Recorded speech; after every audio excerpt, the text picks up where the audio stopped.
Hello and welcome to a brand new episode of our Storyline Magic series here on the Discover eLearning YouTube channel. In this episode we're going to be focusing our attention on the text entry field and how we can introduce JavaScript and also jQuery to make it perform in different ways so that we can develop some creative user experiences. Back in July of this year, I posted an entry into the Articulate eLearning Heroes DIY Challenge, which was a freely open opportunity for e-learning developers from all backgrounds to decide how they personally wanted to challenge themselves that week. This was very popular amongst the many developers that took part, and you can find lots of creative examples to explore here on the recap page. For my own entry, I had been inspired earlier that week by once again seeing the CodePen login Yeti posted on social media, which is a very popular interactive web form demo created entirely in HTML, CSS and JavaScript.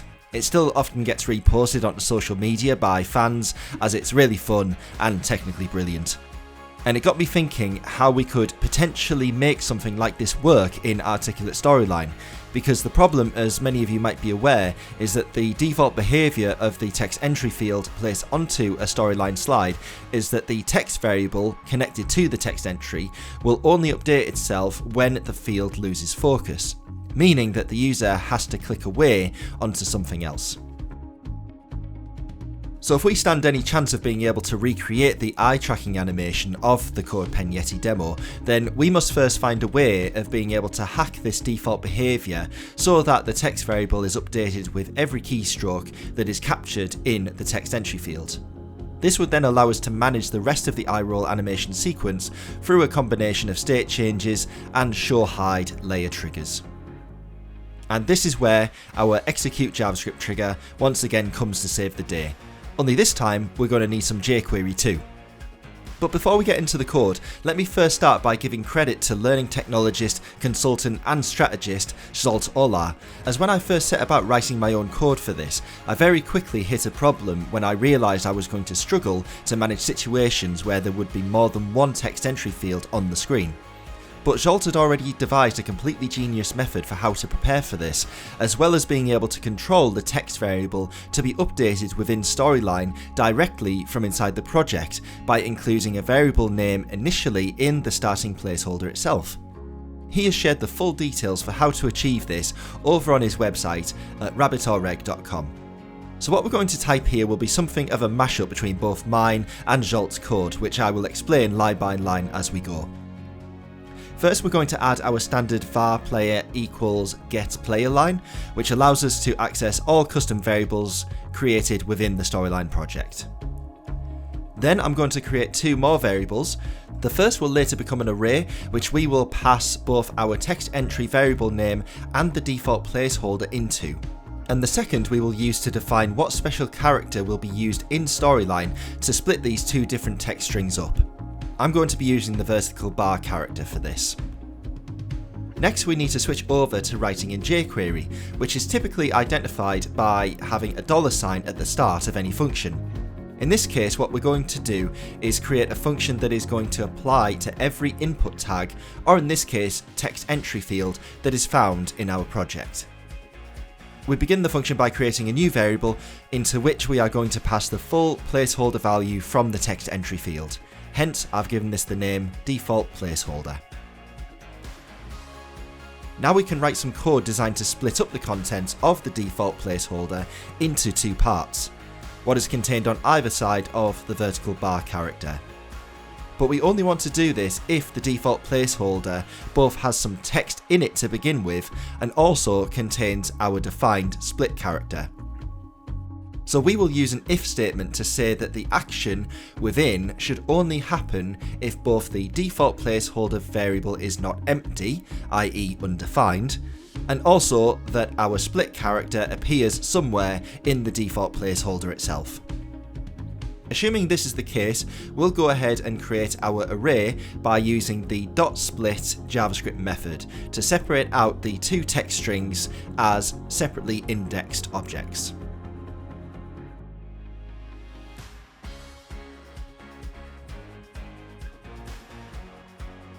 At this point, the placeholder text variable should contain an array with 2 entries, so we can confirm this before doing anything else by using another if statement, which will only fire if the length or number of entries in the array is exactly 2.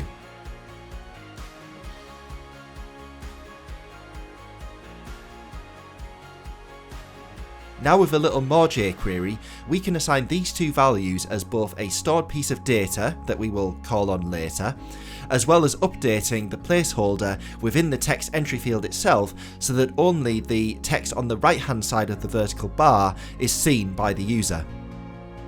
We only have one more function to go now, which is to update our text entry variable whenever this input is changed by the user. We can use the input property change jQuery method to achieve this.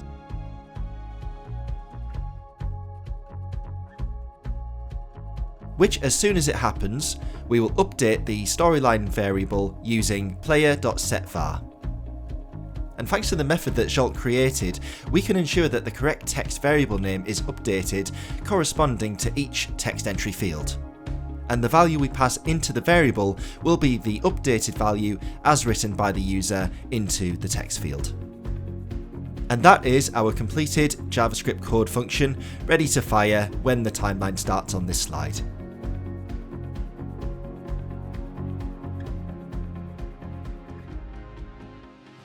Let's include our text variable within a text box somewhere on the screen and publish the project so that we can see this is working. Something important to note at this point going forward is that whenever we publish our project, we will first be opening the root story.html file in order to link the externally hosted public jQuery library to the project using the line shown here. We do this because Articulate had previously removed the jQuery library from the Storyline published project output files, so we need to go ahead and add it back in. Including it in our head tag rather than enqueuing it elsewhere, such as through a JavaScript trigger, ensures that the library is fully referenced before any other scripts are read within the project. Looking at the published project, we can see that the variable name and vertical bar characters are now gone from within the text entry placeholder. And if we now type into the field, we can see that the text variable connected to it is being dynamically updated as soon as any key is pressed. This is a great start to our journey, but next we need to find a way of knowing just how many characters have been typed by the user into the text entry field, so that depending on the number, we can change the state of our guy here so that he is looking in the right direction.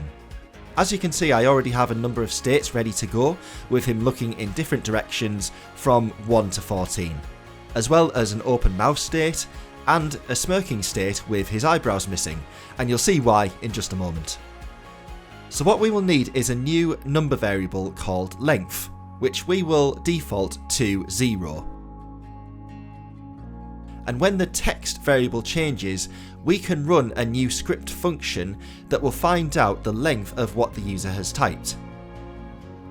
This time the JavaScript we need to accomplish this is much shorter. We start as usual with our standard getPlayer function. Then we use player.getVar in order to bring the value of the text variable into a new JS variable, which we will call userTyped.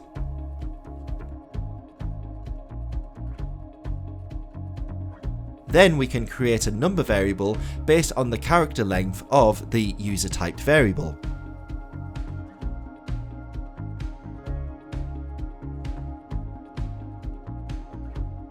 And lastly, we will bring this length number back into Storyline to be saved into the length number variable that we created in our project.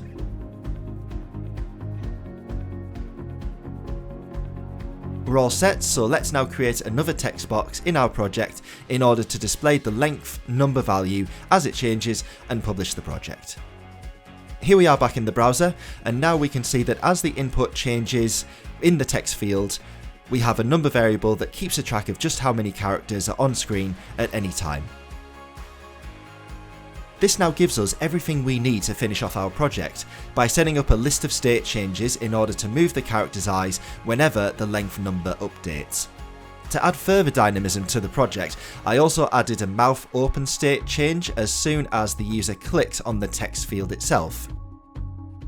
And then what happens whenever the length value returns to 0 is that a new layer is shown, which, as you can see, has the character's eyebrows separated as their own images set to move across two relative motion paths.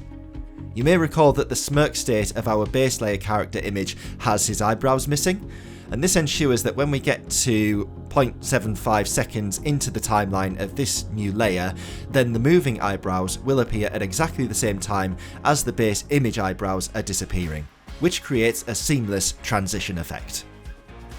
All that then remains is to hide the smirk layer and return the character to his normal state at the end of the timeline.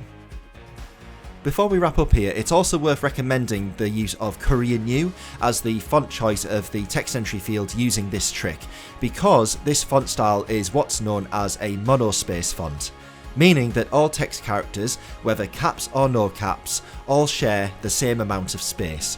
So this way we can be certain if the user types 14 capital W's or 14 lowercase l's into the box, then the positioning of the 14th character will always be the same. We've already covered a lot of new techniques in this video, but our exploration into the capabilities of the Storyline text entry field doesn't stop here, as in part 2 of this Storyline Magic series episode, we will be taking what we have learned today in order to create an online learning experience where the user's input will be checked dynamically in order to provide live, adaptive feedback that responds to what is displayed to the user on screen. So be sure to join me again for that second part episode coming soon, and also make sure to like this video and subscribe to the Discover eLearning YouTube channel to receive a notification of when future episodes become available. Take care, and I'll see you again very soon.